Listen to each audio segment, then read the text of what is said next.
हाय नमस्कार। तो I hope आप सब सेटल हो गए होंगे। नीट के शौक से बोलूँ या इंसिडेंट से बोलूँ, और अब लोगों ने काउंसलिंग प्लानिंग करनी शुरू कर दी है जैसा मैंने कहा। तो 7 तरीके से आपका स्वागत है और बात चल रही है कि सर क्या क्या क्राइटेरिया हों। तो मैं हमेशा कहता हूँ कि definitely the biggest criteria for you should be the quality of the college. और जब मैं कहता हूँ क्वालिटी ऑफ द कॉलेज तो it is made up of three things.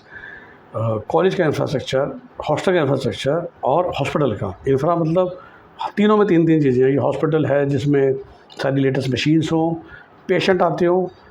फिर लोग मुझसे कहते हैं सर देखिए पेशेंट लोड तो ज़्यादा पीजी में चाहिए ना। तो दो बातें, एक तो यूजी में भी चाहिए। अगर आप यूजी पार कर लोगे बिना कोई पेशेंट देखे तो फिर आपकी इंटर्नशिप भी निकली जाएगी। जब आपकी इंटर्नशिप भी निकली जाएगी ना तो जो आने वाला टाइम है आपका पीजी एंट्रेंस में भी दिक्कत होती है, क्योंकि पीजी एंट्रेंस में एमबीबीएस का कोर्स पूछा जाता है। प्लस अगर नेक्स्ट 2 आ जाएगा तो फिर क्या करोगे, कैसे पास करोगे अगर इंटर्नशिप में पेशेंट देखे ही नहीं। और तो आपको उस हॉस्पिटल कॉलेज में जाने की कोशिश करनी चाहिए जहाँ अच्छा पेशेंट फ्लो हो, हॉस्टल में बेसिक फैसिलिटीज़ हो, साफ़ सुथरा हॉस्टल हो, कंफर्टेबल हो। कॉलेज में जो प्रोफेसर्स हैं they are qualified professors, regular professors, और खाली कागज़ पे ना हो। और ये सब आप मुझसे सुनते ही रहेंगे। फिर locational preferences, food preferences, language preference भी इक्वली इंपॉर्टेंट होती है। बट इस वीडियो का जैसे मैं टाइटल बोला वो है कि क्योंकि मोस्टली 90% बच्चे एमबीबीएस वाले पीजी तो करेंगे ही। तो what is the factor of PG. अब देखिए बहुत बड़ी, मैं गलत नहीं कह रहा पर बहुत बड़ी बात फैलाई जाती है जी कर्नाटका और तमिलनाडु में ना highest number of PG seats हैं। तो ध्यान से समझिए, highest number of MBBS seat भी तो है। उससे पहले गोल्डन रूल समझ लीजिए, आप जिस भी स्टेट से एमबीबीएस करते हैं उस स्टेट में आपको पीजी कोटा मिलता है। सिर्फ कर्नाटका में जी लागू नहीं है, सब में है।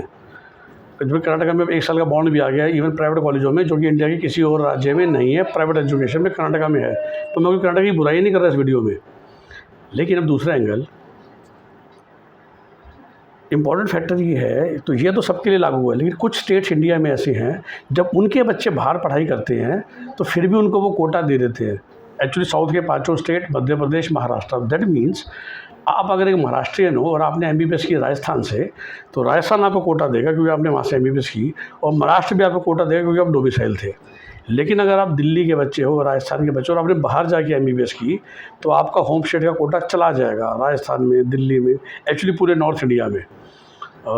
Himachal, Punjab, Haryana, Uttarakhand, UP, Rajasthan, Chhattisgarh, Bihar, right. और साउथ के 5 स्टेट में, महाराष्ट्र, मध्य प्रदेश में बना रहता है। तो जो बाहर वाले बच्चे हैं उनके लिए इन स्टेटों में जाना देखा जाए तो थोड़ा नुकसानदेह, थोड़ा ट्रबल सब है ना। क्योंकि एक तो आप के कंपटीटर में वो बच्चे आएंगे जिन्होंने वहाँ से एमबीबीएस किया, और वो बच्चे भी आएंगे जो उन स्टेट्स के अच्छे बच्चे थे और उन्होंने बाहर जाके चाहे सरकारी कॉलेज लिया था ऑल इंडिया कोटा से, नामी कॉलेज। जैसे वो राजस्थान के बच्चे, मध्य प्रदेश के बच्चे ने ऑल इंडिया कोटा के चक्कर में केएमयू लखनऊ ले लिया, तो उसका एमपी कोटा भी बरकरार है और उसको यूपी कोटा मिल गया। तो अगर आप एमपी जा रहे हो तो आपको वो भी कंपटीशन मिलेगा, ठीक है। तो हमें नंबर ऑफ़ सीटें देखनी है, हमें सबसे इम्पोर्टेंट देखना है फ्यूचर कंपटीशन। अब एक और उसमें गहराई की बात, future competition among quality of the students. देखिए अब आप सब लोग एमबीबीएस का पेपर दे चुके हैं, and with due regards I am not judging student by just 1 paper और 1 मार्क। तो अदर देन एक्सेप्शंस, जो बच्चे 600 नंबर लाएंगे, अब 650 लाएंगे, 640 लाएंगे, और जो बच्चे 250 लाएंगे, एवरेज की मैं बात कर रहा हूँ, 90% बच्चों की बात कर रहा हूँ, 95% बच्चों की, उनमें कुछ तो फ़र्क है ही ना। चाहे वो मेहनत का कह लो, चाहे फोकस का कह लो, चाहे कुछ इनहेरेंट कह लो। अब अगेन स्पेशली भाई कर्नाटक और मध्य प्रदेश में और इवन महाराष्ट्र में भी और साउथ में भी, बिकॉज आपको प्राइवेट सीट में भी लोकल डोमिसाइल को रिजर्वेशंस मिलती हैं, फ़ी बेनिफिट मिलता है। कर्नाटका तो सभी जानते हैं ना, प्राइवेट कॉलेजों में 40% सीटें कर्नाटका डोमिसाइल होती हैं जो 1 लाख फीस पे मिलती हैं। मध्य प्रदेश में मेधावी योजना और बहुत सारी योजना के अंतर्गत मध्य प्रदेश में प्राइवेट कॉलेजों में भी 90% बच्चे फ्री पढ़ते हैं। अब जब आप फ्री पढ़ते हो तो आपको सीट छोड़नी नहीं पड़ती। फिर समझिए कि एमबीबीएस में 8 लाख रैंक वाले को सीट क्यों मिलती है, जब सीटें तो फिलहाल एज ऑफ टुडे 1,20,000 हैं। क्योंकि जैसी सरकारी और फ्री के भाव वाली प्राइवेट ख़त्म होती हैं तो हर 20 में से 19 बच्चे बेचारे सीट छोड़ देते हैं। इस साल भी ऐसा होगा, 580 वाला जिसको इंडिया का बेस्ट प्राइवेट मिल रहा होगा वो नहीं जा पाएगा, क्योंकि वो एक साधारण घर से आता है और वो बेचारा सिर्फ सरकारी में पढ़ सकता है। लेकिन उसी बच्चे को अब ये बोलो कि प्राइवेट में पढ़ ले, फ्री है तो पढ़ लेगा। देखिए इंडिया में एमबीबीएस में सरकारी और प्राइवेट का फ़र्क ये है फ़ीस का।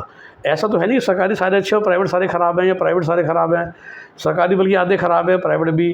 भाई मतलब मोटा मोटी 100 कॉलेज में 100 एक्सीलेंट टू वेरी गुड है, 100 गुड टू अबव एवरेज है, 100 एवरेज है और 100 बैड है, प्राइवेट में भी सरकारी में भी। अब प्राइवेट कॉलेज की जब हम अलग अलग बात करते हैं स्पेशली MBBS में, क्योंकि फ़ीस का डिफरेंस बहुत ज़्यादा है, ऐसा डिफरेंस और किसी कोर्स में नहीं है इंडिया में।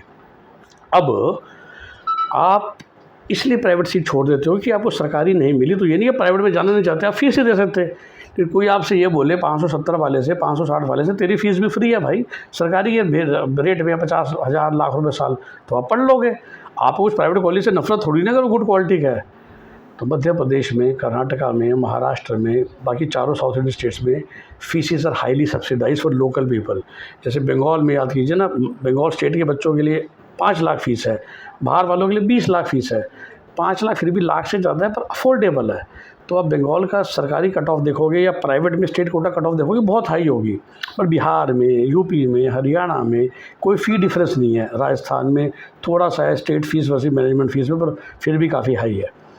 तो वहाँ पर तो कोई सस्ती फ़ीस है, तो वो जो 570 580 वाले वो सब भी एडमिशन ले लेते हैं। अब वही 5 साल बाद ये सभी तो आपके कॉम्पिटिटर है ना। तो कर्नाटका में सरकारी पढ़ रहा है वो सारे टॉपर बच्चे, कर्नाटका के प्राइवेट में जो 40% कर्नाटका डोमिसाइल की सीटें हैं वो सारे टॉपर बच्चे, जो बाकी 40% लो फीस की सीटें हैं वो सारे टॉपर बच्चे। मैं कर्नाटका स्टेट कॉलेज की बात कर रहा हूँ। अब वो जो 20% NRI और IQ कोटा लेके कर्नाटका जा रहे हैं स्टेट कॉलेजों में, वो हैं कम मार्क्स वाले अमीर बच्चे या फ्यूचर में कम कंपटीशन देने वाले, again if you don't mind. अब सिमिलर जो कर्नाटका में डीम्ड कॉलेजों में जा रहे हैं, फीस ज़्यादा है वहाँ पे। सारे कॉलेजों में कोई सस्ता तो है नहीं, 90 लाख 1 करोड़ का पैकेज पड़ेगा। लेकिन आपको मुकाबला करना पड़ेगा अब फ्यूचर में कर्नाटका के सरकारी बच्चों से भी कर्नाटका के प्राइवेट जो लाख रुपए देके पढ़े हैं, जिसमें सारे टॉपर्स जो 12 लाख देके पढ़े हैं, क्वाजी टॉपर्स वो भी सब 500 प्लस वाले थे। और प्लीज़ मैं बाबा कर्नाटका का नाम ले रहा हूँ समझाने के लिए। मध्य प्रदेश में भी ऐसा ही होगा, तमिलनाडु में भी ऐसा ही होगा। जब आप उनकी डीम्ड यूनिवर्सिटीज़ में जाते हैं तमिलनाडु, ये सोचिए तमिलनाडु का कोटा मिल जाएगा। सो मेरी सलाह यही है कि साउथ के चारों स्टेट MP और महाराष्ट्र बहुत कॉम्पिटिटिव हैं। अगर आप PG कोटा के हिसाब से ज़रा से भी सोच रहे हो, वो नहीं सोच रहे तो फिर कोई टेंशन नहीं है। JSS Mysore, JLN Belagavi, Kasturba, Manipal, Mangalore are the best of the best colleges. और यहाँ जो बच्चा पढ़ रहा है, मैं उम्मीद करता हूँ कि 500 प्लस पहुँच गया तो वो सरकारी PG निकालने का काफ़ी उसकी हाई प्रोबेबिलिटी है। लेकिन जो तमिलनाडु के डीम्ड में जा रहा है 200-250 नंबर लेके, या पौंडीचेरी में जा रहा है 200 नंबर लेके, पौंडीचेरी का रूल अलग चलेगा। अब पौंडीचेरी देखिए 7 कॉलेजेस हैं, जिपमर भी है, वहाँ क्या ही पेशेंट फ्लो है MGM पौंडीचेरी के अलावा। तो अगर आपको उसका PG कोटा मिल भी गया पौंडीचेरी का, पक्का सीट मिल जाएगी PG में। लेकिन अगर PG में पेशेंट फ्लो पूरा नहीं मिला फिर तो आप कतई बर्बाद हो गए, कागजी डॉक्टर बन गए। क्योंकि PG की पढ़ाई 90% is practical, DNB is 100% practical, PG is 85% मतलब MD-MS। अब अगर वो 85% प्रैक्टिकल में आपके डिपार्टमेंट में दिन की अगर 2, 4, 5 OPD हैं तो फिर तो भैया आप बर्बाद हो गए ना। तो प्लीज़ MBBS कॉलेजेस सोच समझ के फ्यूचर PG कोटा, और फ्यूचर PG कोटा में भी उस स्टेट में ओवरऑल क्या सिनेरियो है। अब पौंडीचेरी में तो जिपमर के अलावा कहीं पेशेंट फ्लो है ही नहीं ना। छोटे से उसमें 7-9 तो बताओ मेडिकल कॉलेज है, 9 छोटे से पौंडीचेरी में, कराईकल को जोड़ लो तो 9, 3 स्टेट कॉलेज, 4 डीम्ड और 2 जिपमर के ब्रांच, एक आधा शो प्राइवेट हॉस्पिटल भी होगा। तो सोचो तो वहाँ क्या ही पेशेंट फ्लो मिलेगा, वो भी एक अच्छे वातावरण में जहाँ पर वैसे लोग कम बीमार पड़ते हैं। तो प्लीज़ आगे मैं पौंडीचेरी बुराई नहीं कर रहा हूँ, पॉइंट आप समझ गए, बहुत सोच समझ के फैसला कीजिए। Have a nice day. हम इसी तरह हमारी मदद लेना चाहें, जानकारी लेना चाहें, जो वीडियो में मैंने बोला किस स्टेट में बेस्ट है PG कोटा लेने के लिए, देखिए वो हम सिर्फ अपने प्रीमियम क्लाइंट्स को ही बताता हूँ मैं, जो मेरे साथ जुड़ जाते हैं as a full time clients. तो जितना बाकी मैंने आपको एक फ्रेमवर्क दे दिया वीडियो में, ताकि आप खुद से रिसर्च कीजिए, अपने काउंसलर से कह दीजिए, वो आपको बताएंगे, सही गाइडेंस देंगे। ठीक है, हमारी गाइडेंस चाहिए, you can take our paid counselling packages. The number to call us is 9643362320। यही नंबर वीडियो के डिस्क्रिप्शन में भी लिखा हुआ है। I also charge money to talk, and MBBS और MD में I do end-to-end complete counselling, किसी स्टाफ का इस्तेमाल नहीं करते ताकि किसी भी एंगल से कोई भी गलती ना हो जाए, इसलिए लिमिटेड बच्चों को ही लिया जाता है। लास्ट ईयर 100 पे रोक दिया था, इस साल शायद 120 खींच लेंगे, बिकॉज एक स्टाफ को ट्रेंड किया है ऑपरेशंस का वो काम करने के लिए, जिसमें अगर गलती हो भी जाए तो 1 रुपये का भी नुकसान नहीं होगा, और वो गलती बाद में मैं चेकिंग के दौरान ठीक भी कर सकता हूँ। ओके, सो फिर से आई होप कि आप बच्चे अब सेटल हो गए होंगे, 2 दिन के शौक़ से बाहर आ गए होंगे। और मैं फिर से यही सलाह भी दूंगा, घबराइए मत। और दुनिया बहुत बड़ी है, कम मार्क्स आ गए, लास्ट ईयर क्वालिफाई थे, आप MBBS अब्रॉड के लिए जा सकते हैं। बहुत सारे कोर्सेज़ हैं नॉन MBBS नॉन BDS में भी, जो हम करके एक अच्छा कैरियर बना सकते हैं। Definitely MBBS followed by MD clinical is the most safest and rewarding career in India. But कभी भी ये मत सोचिए कि आपकी ज़िंदगी ख़त्म हो गई। ठीक है बच्चों and parents, bye bye, take care.